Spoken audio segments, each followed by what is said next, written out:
कानपुर देहात के पुखराया कस्बे में वैश्य समाज के द्वारा आज यूपी सरकार के कैबिनेट मंत्री नंद गोपाल गुप्ता नंदी का जन्म दिवस मनाया गया। वैदिक मंत्रोच्चार के साथ हवन पूजन कर प्रसाद वितरण किया गया और नंद गोपाल गुप्ता नंदी की दीर्घायु की कामना की गई। आपको बता दें कि 12 जुलाई 2010 को नंद गोपाल गुप्ता नंदी के ऊपर प्रयागराज के बहादुरगंज में बम ब्लास्ट किया गया था, जिसमें नंद गोपाल गुप्ता नंदी गंभीर रूप से घायल हो गए थे, जिसके बाद उन्हें नया जीवन मिला था।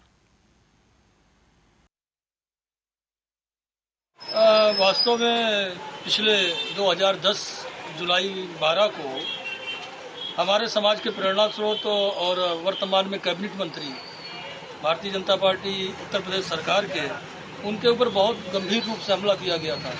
लेकिन ईश्वर की ऐसी अनुकंपा रही कि वो उस हमले से सुरक्षित वापस आ गए। एक तरीके का हम ये कह सकते हैं कि उनको पुनर्जन्म मिला। तब से प्रतिवर्ष हम लोग ईश्वर से ये कामना करके कभी दोबारा उनके ऊपर इस तरीके का हमला ना हो और ईश्वर उनको दीर्घायु प्रदान करे, उनका पुनर्जन्म दिवस के रूप में मनाते हैं। और आज इसी के परिप्रेक्ष्य में एक कार्यक्रम भी रखा गया, जिसमें हर्षोल्लास के साथ हम लोगों ने हवन पूजन किया, मिठाइयाँ बांटी।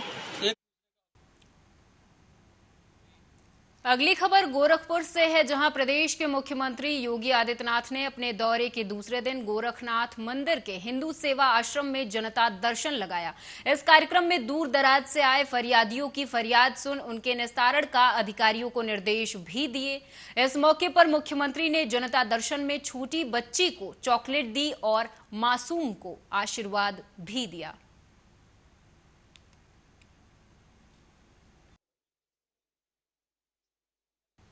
यूपी के हरदोई में न्याय के लिए दर दर भटक रही एक मां अपनी गोद में 1 माह की बेटी की लाश लेकर पुलिस अधीक्षक कार्यालय पहुंची। थाने से भगाए जाने के बाद अपर पुलिस अधीक्षक से न्याय की गुहार लगाई, जिसके बाद आपको बता दें कि दरअसल 6 जुलाई को हुए पारिवारिक विवाद में हुई मारपीट में पीड़ित महिला और उसकी 1 माह की बेटी को चोटें आई थी, जिसके बाद 1 माह की बेटी की मौत हो गई।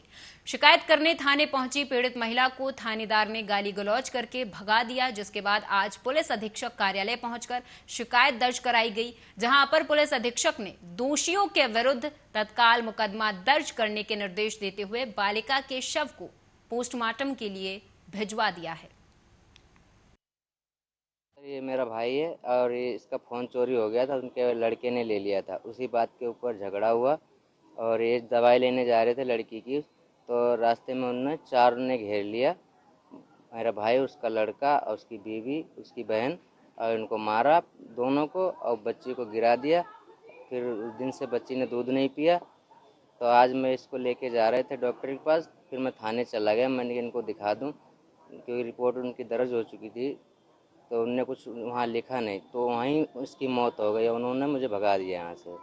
पुष्पा देवी हैं, पुष्पा देवी आई थी, भाई पाप रामदेव, ये लखमापुर की हैं, ग्राम लखमापुर, थाना पाली की है। इनका ये कहना था कि दिनांक 6/7 को इनके जेठ और उनके लड़के और जेठानी के बीच में आपस में झगड़ा हुआ था, जिसमें इनकी 1 माह की बच्ची को चोट लगी थी और उसी का ये इलाज करा रही थी। उसी में इनकी मृत्यु हो गई 1 माह की बच्ची की।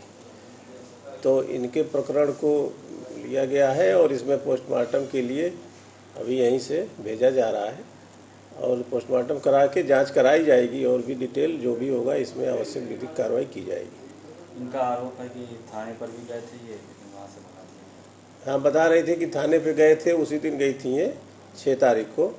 तो थाने से जानकारी की गई है, तो थाने में हरदोई में पुरानी रंजिश के चलते कार सवार लोग एक युवक को उठा ले गए। लोहे की रॉड और तमंचे की बट से पीट पीट कर मरणासन कर फेंक दिया। सूचना मिलने पर घर वाले पहुंचे और युवक को उपचार के लिए जिला अस्पताल में भर्ती कराया है। पाली क्षेत्र के ग्राम खमरिया के रजनीश यादव सवाईजपुर में एक बाइक एजेंसी पर काम करते हैं। उनके भतीजे बबरशेर ने बताया कि गांव के अवधेश, विशाल आदि से हत्याकांड को लेकर पुरानी रंजिश चल रही है। आरोप है कि उसके चाचा रजनीश सवाईजपुर के एक मेडिकल स्टोर पर दवा लेने के लिए गए थे। उसी दौरान गांव के अवधेश, विशाल, सुशील, पंकज समेत 7-8 लोग पहुंच गए और चाचा रजनीश को तमंचा लगा दिया, जिसके बाद उन्हें कार में डाल दिया।